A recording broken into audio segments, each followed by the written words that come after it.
ایک بات آپ کو میں بتاؤں، موت اچھی کون سی ہے اور بری کون سی ہے؟ اور جنازے دیکھ کر کے بھی نہیں، جنازے پھولوں سے سج جائیں، لد جائیں، ہزاروں کی بھیڑ ہو جائے، یہ بھی معیار نہیں، کسوٹی نہیں اچھی اور بری موت کا۔ اچھی اور بری موت کیا ہے؟ اگر غریب آدمی تنہا بھی مر گیا ہو، ایمان پہ مرا ہو تو سب سے اچھی موت ہے، عشق رسول پہ گیا ہے تو سب سے اچھی موت ہے، اور لاکھوں کی بھیڑ میں کفر پہ مرا ہے تو سب سے بری موت ہے۔ بھیڑ لاکھوں کی ہو اور کفر پہ موت آئی ہے تو وہ سب سے بری موت ہے۔ اور ایمان پہ مراؤ، ایکسیڈنٹ ہوا ہو، 40 ٹکڑوں میں بدل گیا ہو، اسے چیل کوے کھا گیا ہو، شیر کھا گیا ہو، آگ جلا دی ہو، پانی نے نگل لیا ہو، کچھ بھی ہوا ہو، ایمان پہ مرا ہے تو اچھی ہی موت مرا ہے۔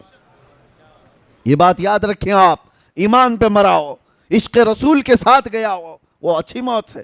اور باقی اگر ایمان نہیں تھا مرنے کے وقت، پھر چاہے جتنے جلسے جلوس ہو جائے اس کے، وہ کوئی اچھی موت نہیں۔ اسی طرح سے یہ بھی کہا گیا ہے مدینے میں مرنے کی تمنا سب کی ہوتی ہے، لیکن مدینے میں مرنے کے بعد جو فضیلت ہے مدینے میں مرنے والے کی، وہ ایمان کے ساتھ مرے تو فضیلت ہے، ورنہ منافقین کو جنت البقیع سے نکال کر پھینک دیا جاتا ہے۔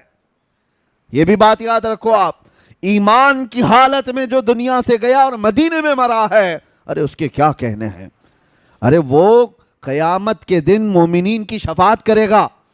میرے آقا صلی اللہ تعالیٰ علیہ وسلم نے فرمایا جنت البقیع کے اس قبرستان سے 70,000 لوگ ایسے نکلیں گے قیامت کے دن جن میں سے ہر میت 70,000 کی شفاعت کرے گی۔ وہ فضیلت ہے ان کے لیے، لیکن وہ ایمان کے ساتھ گیا ہو، عشق رسول کے ساتھ گیا ہو۔ اور اسی لیے ہم تمنا بھی کرتے اللہ تعالیٰ اللہم ارزقنا شہادتاً فی سبیلک و موتاً فی بلد حبیبک، اے اللہ تیرے راستے میں ہمیں شہادت عطا فرما اور تیرے نبی کے شہر میں موت عطا فرما۔ اچھا، ایک صاحب نے مجھ سے سوال کیا تھا کہ شہادت کی بھی طلب کرتے ہیں اور موت مدینے میں بھی، تو اس کا مطلب ہے جنگ ہونا چاہیے مدینے میں، جنگ ہوگی، لوگ ماریں گے تب شہید ہوں گے، مدینے میں جنگ ہوگی، آپ لڑیں گے، آپ کو مارا جائے گا، آپ شہید ہوں گے، تب مدینے میں موت ہوگی۔ دونوں چیزیں ایک ساتھ کیسے آئیں گی کہ اللہ تیرے راستے میں شہادت عطا کر اور موت مدینے میں عطا کر، اس کا مطلب جنگ مدینے میں ہونا چاہیے۔ سوال مجھ سے یہ کہا، لیکن میں آپ کو بتاتا ہوں میرے عزیزو، ہر شہادت جنگ سے ہی نہیں ہوتی، جو جنگ میں مر جائے صرف وہی شہید نہیں، وہ شہید حقیقی ہے، لیکن اللہ کے نبی صلی اللہ تعالیٰ علیہ وسلم نے شہید کی اور بھی اقسام بیان فرمائی ہیں۔ ہاں، جو ظلماً مارا گیا وہ بھی شہید ہے، لیکن کئی حادثے ایسے ہیں جس میں انتقال کیا ہوا وہ بھی شہید ہے۔ اور کتنی بڑی پیاری بات ہے، یہاں پر شہزادہ مثنیٰ میاں موجود ہیں اور حضور مثنیٰ میاں رحمۃ اللہ تعالیٰ علیہ، جن کو یہ دعا کا مصداق کہا جا سکتا ہے کہ اللہ نے ان کو شہادت بھی عطا کی اور موت بھی مدینے میں عطا کی، دونوں چیزیں ملی ہیں۔ ایک ہے نیچرل ڈیتھ، طبعی موت ہوئی ہو، لیکن ایک ہے حادثاتی موت، کچھ حادثے ایسے ہیں جس پر اللہ کے رسول نے فرمایا اسے شہادت کا مقام ہے۔ تو شہید بھی ہوا ہو مدینے میں اور مدینے میں موت بھی ملی ہو، یہ بہت کم لوگوں کو ملتا ہے، بہت ریئر ہے۔ اللہ تبارک و تعالیٰ وہ قسمت ہمیں عطا فرمائے۔ میرے عزیزو، موت کا تذکرہ میں صرف آپ کے سامنے اس لیے کر رہا ہوں کہ یہ کسی کو وقت نہیں دیتی، کسی کو مہلت نہیں دیتی، اسی لیے آپ یہ مت سمجھنا کہ عمر ہو جائے گی، بعد میں بچے جوان ہوں گے تو میں داڑھی رکھ لوں گا، نماز کا پابند بن جاؤں گا۔ ارے 17 سال کے جنازے نہیں جاتے ہیں کیا؟ 18 سال کے جوانوں کے جنازے نہیں دیکھتے؟ بچوں کے بھی جنازے جاتے ہیں۔ موت کی کوئی عمر نہیں ہے۔ ہاں، جس کو بڑھاپا مل گیا وہ نعمت ہے، سب کو نہیں ملتا بڑھاپا، جس کو بڑھاپا مل گیا اور وہ بھی اسلام پہ ملا ہے اس کے لیے وہ نعمت ہے۔ بعض لوگ یہ کہتے ہیں نا، ارے بڈھا ہو گیا اب مسجد نہیں جائے گا تو اور کیا کرے گا، کام دھندا کیا ہے؟ تمہیں نہیں پتا ہر بوڑھا مسجد والا بھی نہیں ہوتا، اس کے لیے بھی فضل الہی ضروری ہے۔ ہر بوڑھا نہیں ہے مسجد کا، کتنے بوڑھے تو 80 سال کے ہو گئے ابھی روز بلیڈ مار رہے ہیں، ان کو ابھی جوان بننے کا شوق ہے، روز اور وہ بوڑھا جس کے بال سفید ہو گئے، حدیث پاک میں اللہ تعالیٰ فرماتا ہے، حدیث قدسی، اللہ فرماتا ہے ایسے بوڑھے کو عذاب دینے میں مجھے حیا آتی ہے، جس کا بڑھاپا اسلام پہ ہوا ہو۔ لیکن یہ بڑھاپا سب کو نہیں ملتا کہ ہر کوئی بوڑھا ہو کے مرے گا، کتنے تو جوانی میں چلے گئے۔ قاری خورشید صاحب امامت کر رہے تھے، مشکل سے شاید ان کی 50 کے آس پاس کی عمر ہوگی، 48 سال کی عمر، جبکہ نظام یہ بتایا گیا 40 سال کے بعد جوانی شروع ہوتی ہے پہلے۔ اور قرآن پاک میں جو اللہ تبارک و تعالیٰ نے فرمایا وَلَمَّا بَلَغَ أَشُدَّهُ، یعنی یہ جو شدت والی جوانی اس کو 40 سال کہا گیا۔ آپ تمامی حضرات سے میں ایک بات یہ کہوں گا کہ موت کی کوئی عمر نہیں ہے، تو پھر کس بات کے انتظار میں ہو کہ کب کریں گے، کل کریں گے، پرسوں کریں گے؟ جو بات تمہیں بعد میں اچانک آنے والی ہے اس کے لیے پہلے سے تیار ہونا چاہیے۔ اپنے آپ کو اتنی اچھی حالت میں رکھو کہ کسی دن ملک الموت آئے تو ہاتھ پیر مار کر کے مہلت مانگنے والی نوبت نہ آئے کہ تھوڑا ٹائم مل جائے میں تسبیح پڑھ لوں، تھوڑا ٹائم مل جائے لوگوں کا کھایا ہوا واپس کر دوں، تھوڑا ٹائم مل جائے قضا نمازیں پوری کر لوں۔ ایسی حالت میں نہ آ جاؤ۔ اسی لیے ایک آپ کو میں بتا دوں، حدیث کا مفہوم ہے حاسبوا قبل ان تحاسبوا، اپنا حساب کمپلیٹ رکھو اس سے پہلے کہ تمہارا حساب پوچھا جائے۔ حساب اپنا کمپلیٹ رکھ لو اس سے پہلے کہ تمہارا حساب پوچھا جائے۔ اور موت سب کی ایک طرح کی بھی نہیں ہے۔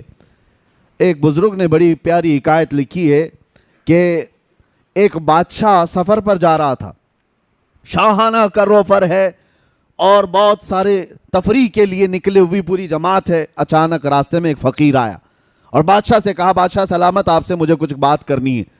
بادشاہ نے کہا یہ میرے آرام کا وقت ہے، تفریح کا ہے، ابھی میں تو پکنک پہ جا رہا ہوں، کیا چاہیے تجھے بول۔ فقیر نے کہا نہیں نیچے اتر آؤ بگی سے، آپ سے مجھے بات کرنی ہے۔ بادشاہ نے کہا بڑا بدتمیز فقیر ہے یہ، بادشاہ کو اس کی بگی سے اتار رہا ہے۔ تو اس نے فوراً حکم دیا وزیروں کو پکڑو اس فقیر کو۔ فقیر نے اپنا جبہ ہوا کیا، کھولا اور اس کے بعد بادشاہ کو کھینچ کر نیچے اتارا اور کہا پہچان مجھے، میں ملک الموت اسرائیل ہوں، میں ملک الموت اسرائیل ہوں۔ بادشاہ اب وہ کپ کپانے لگ گیا، پوچھا کہ آپ کیوں آئے؟ کہا میں کیوں آتا ہوں تمہیں پتا ہے، روح لینے آیا ہوں۔ کہا اسی وقت؟ کہا اسی وقت۔ کہا اتنا وقت دے دیں کہ میں واپس چلا جاؤں یہ سفر کو ختم کر کے اور اپنی سلطنت کے سارے کام بیٹے کو سپرد کر دوں گا۔ کہا اتنا ٹائم نہیں ہے تیرے پاس، میں بہت جلدی، ابھی وقت کافی کم بچا ہے۔ تو اس نے کہا اتنی مہلت دے دیجئے کہ بیوی سے بات کر لوں۔ کہا وہ بھی نہیں ہے۔ اس کو تھوڑی سی بھی مہلت نہیں دی گئی، اسی وقت اس کو گرا دیا گیا اور اس کی روح قبض کر لی گئی۔ جو شاہانہ کروفر کے ساتھ جا رہا تھا اس کو راستے میں اچانک ملک الموت نے روح نکال لی۔ تصویر کا ایک دوسرا رخ بھی ہے سیم۔ ایک عالم ربانی ہے پرہیزگار، وہ اپنے گھر سے جھولا لے کر سامان لینے کے لیے باہر جلدی جلدی جا رہے ہیں، عصر کا وقت ہو چکا ہے اور سامان خریدنے کے لیے جا رہے ہیں۔ راستے میں یہی فقیر آیا، کہا کہ حضور رک جائیے، تھوڑا کچھ بات کرنی ہے آپ سے مجھے۔ وہ عالم دین رک گئے اور کہا کیا بات ہے، جلدی جلدی بات کیجئے، مجھے گھر سے سودا لینے کے لیے، سامان لینے کے لیے جانا ہے اور گھر میں واپس پہنچا کر مسجد میں اذان ہو چکی ہے، جماعت سے نماز پڑھنی ہے، جلدی آپ بتائیے کیا بات ہے۔ فقیر نے کہا آپ نے نہیں پہچانا، میں ملک الموت اسرائیل ہوں۔ اس عالم ربانی نے جھولا پھینک دیا، جو سامان لانے کے لیے جا رہے تھے جھولا پھینک دیا اور کہا کہاں تھے آپ کے انتظار میں کتنی راتیں کٹ گئی ہیں، کیا آپ آئیں گے، روح نکالیں گے، میں رب سے ملاقات کروں گا۔ یہ دنیا میں جس کی روح اٹکی ہوئی ہے مال سے وہ مہلت مانگتا رہتا ہے، اور جو رضا الہی کے لیے جیتا ہے وہ ملک الموت کا استقبال کرتا ہے۔ آپ کہاں تھے؟ تو اب یہاں منظر بدلا ہوا ہے۔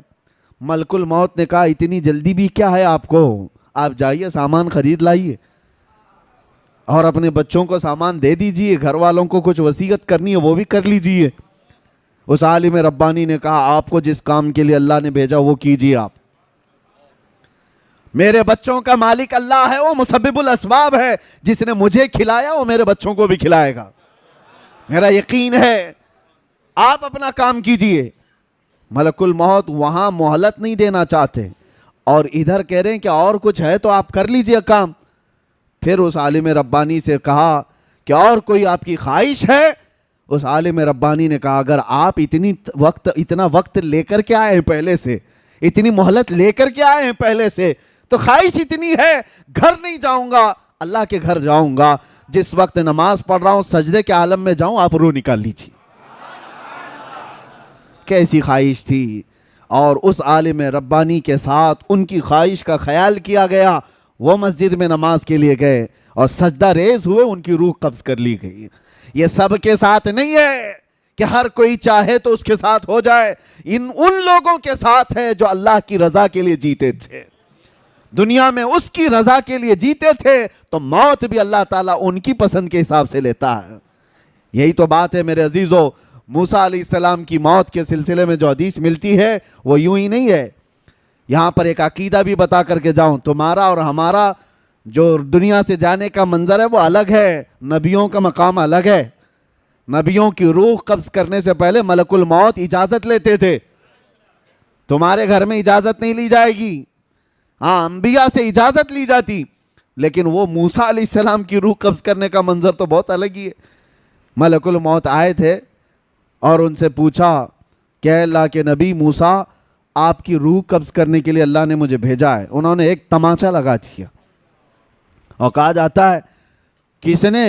موسیٰ پیغمبر نے ملک الموت کو، اور ان کی آنکھ باہر آئی، وہ واپس چلے گئے رب تعالیٰ کے حضور اور کہا اے اللہ تو نے کس کے پاس بھیجا؟ اس نے مار کر کے آنکھ باہر کر تھی۔ وہ پیغمبرانہ جلال تھا، کسی دوسرے کو کیا ملک الموت چھوڑ دیتے؟ اور کیا کسی کی ہمت تھی؟ یہاں یہ عقیدہ مجھے بتانا ہے، وہ خبیثوں کو سمجھنا چاہیے جو نبی کو اپنے برابر سمجھتے ہیں۔ کبھی آپ جو برابر کہتے ہیں بڑے بھائی کے طرح، ہماری طرح بشر تھے، تم بھی ملک الموت کو تھوڑا انگلی اٹھا کے دکھاؤ، پتہ چلے گا تم کو کہاں پہنچا دیا جائے گا۔ وہ نبی کی شان ہے، اللہ اپنے محبوبوں کو یہ طاقت دیا ہوا ہے۔ اللہ تعالیٰ نے نہیں فرمایا کہ نظام میں خلل ہو گیا، نہیں، رب تعالیٰ نے فرمایا اے اسرائیل جاؤ دوبارہ اور ایک گھنے بالوں والا بکرا لے کر جاؤ، اور ان سے کہو کہ اس بکرے کے جسم پر ہاتھ رکھیں، ان کے ہاتھ کے نیچے جتنے بال آئیں گے اتنی عمر ان کی بڑھا دی جائے گی، اتنی زندگی ان کو دی جائے گی۔ دوبارہ اسرائیل آئے اور موسیٰ علیہ السلام کے پاس بکرا پیش کیا، کہا آپ اس پہ ہاتھ رکھیے، آپ کے ہاتھ کے نیچے جتنے بال آئیں گے اتنی عمر آپ کی بڑھا دی جائے گی۔ دوسرا کوئی ہو تو کہتا نا کہ 1 سال بڑھ گیا تو چلے ٹھیک ہے، 10 سال بڑھ جائیں گے ٹھیک ہے۔ موسیٰ علیہ السلام نے کہا ہٹ جاؤ، میں رب سے بات کرتا ہوں۔ اللہ کریم سے آپ نے کلام کیا اور کہا اے اللہ جب اتنے سال بھی گزر جائیں تب کیا ہوگا؟ رب نے فرمایا موت آئے گی، اس لیے کہ میرا وعدہ ہے کل نفس ذائقۃ الموت، ہر جان والی چیز کو موت کا مزہ چکھنا ہے۔ موسیٰ علیہ السلام کو اللہ نے کیا فرمایا؟ موت تو آئے گی، جتنے سال بھی ہوں گزر جائیں موت آئے گی۔ تب موسیٰ علیہ السلام نے کہا جب موت آنا ہی ہے تو اب کیا تب کیا؟ پھر اسرائیل سے کہا کہ مجھے بیت المقدس کے قریب کر دو، زمین کو لپیٹ دیا گیا، آپ کو دم زدن میں بیت المقدس کے قریب کر دیا گیا۔ وہاں پر ایک قبر کھودی جا رہی تھی، اس میں حضرت موسیٰ علیہ السلام لیٹے اور کہا اسرائیل سے کہ اب میری روح قبض کر لو۔ یہ شان ہے نبیوں کی کہ ہر ایک کی موت اس طرح سے نہیں آتی ہے، کچھ موتیں وہ ہیں، اسی لیے موت میں بھی درجات ہیں، موت میں درجات ہیں۔ ایک حضرت عمر فاروق رضی اللہ تعالیٰ عنہ سے مروی یہ بات ہے، آپ سے پوچھا گیا موت کے آنے کے انداز الگ الگ ہیں؟ آپ نے کہا ہاں۔ کہا کیسے؟ کہا مومن کی روح اور کافر کی روح نکالنے میں فرق ہے، ایک کافر کی اور ایک بدبخت کی گنہگار کی روح ایسے نکالی جاتی ہے جیسے کانٹوں کی جھاڑی پر ریشم کا کپڑا ڈال کر کھینچو، ریشم کا کپڑا، سلک کا کپڑا ڈال کر کانٹوں کی جھاڑی پر جب کپڑا کھینچیں گے تو اس کے تار کس طرح نکلتے چلے جائیں گے، روح نکلنے کے وقت اس کو ایسا لگے گا